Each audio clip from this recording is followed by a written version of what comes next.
from the Friends of Cuba Society, Comrade DSG, Comrade Soli, Comrade Bongani from COSATU.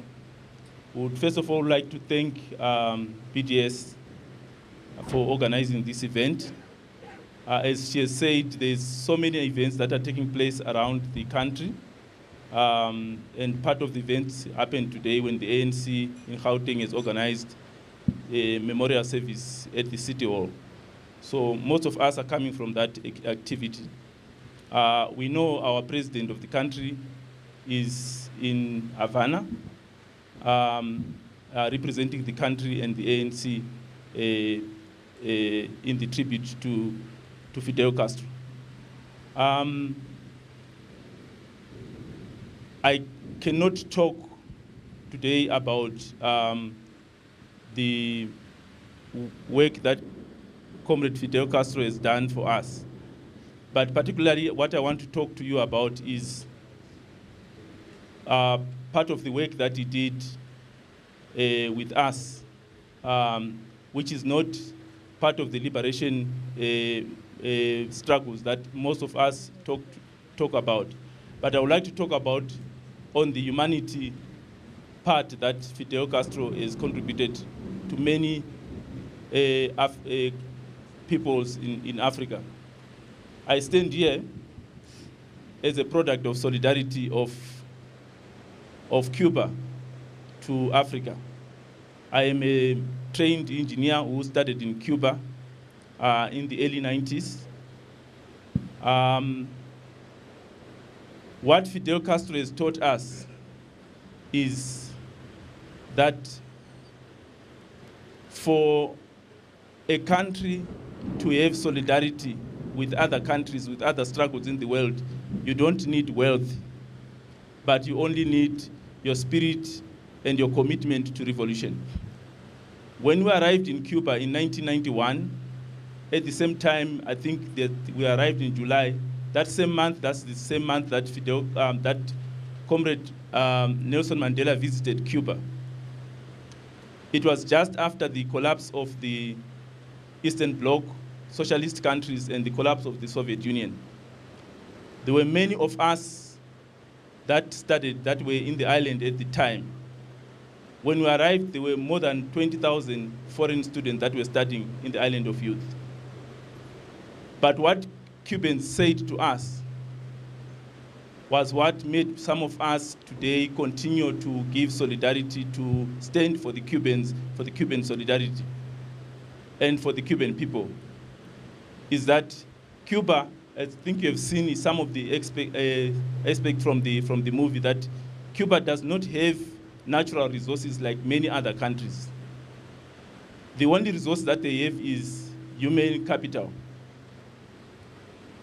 As a result of that, Cuba said to us, we understand that we have lost 80% of our trading partners at this time, but we assure you that none of you is going to go back to their countries without graduating because of the problems that we have. That was Fidel Castro giving commitment to Africans when Cuba had only 20% of its trade left overnight. This is Fidel Castro. Fidel Castro taught us that the Cubans could go days and nights without electricity, but they would have soldiers and medical doctors and teachers and technicians that they were putting in all over in the third world countries to help the third world countries, even if they didn't have anything. They said to us, we do not have much to give you. We have little that we have as a country that is poor, which is poor as an island. We do not have much to give to you. But what we're going to do is that the little that we have, we are going to share that with you so that you can finish your studies and go back and give to and help the African continent and help your countries to develop. That was Fidel Castro. The Cubans sacrificed the independence of their own country by sending most, I think you've seen in the movie, that most what they did was to send a lot of their soldiers, a lot of their people to go out and fight in different African countries, especially in Angola that you have seen in here. They've sacrificed quite a lot.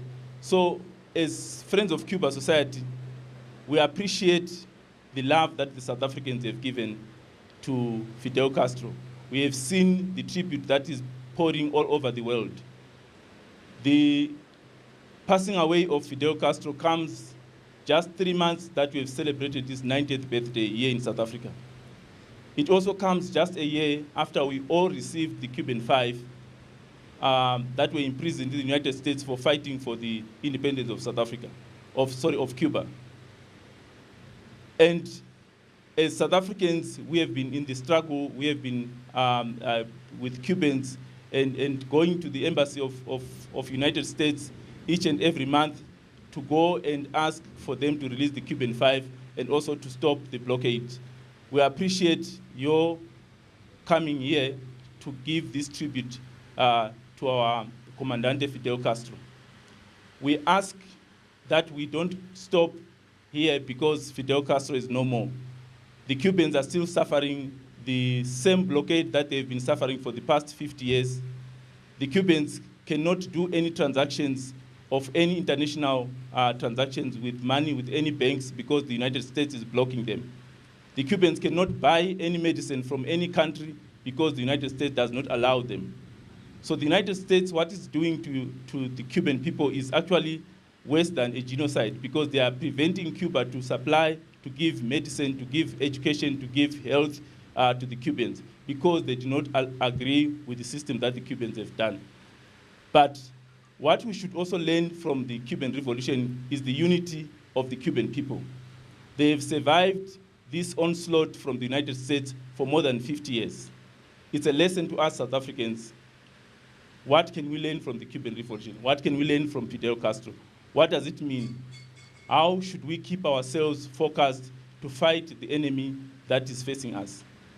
We should be always united and always focused on the things so that we can allow the Commandante to sleep in peace and knowing that the revolution that he fought for, that he sent his people to die for here, is still intact. Amandla. Amandla. Thank you, comrade.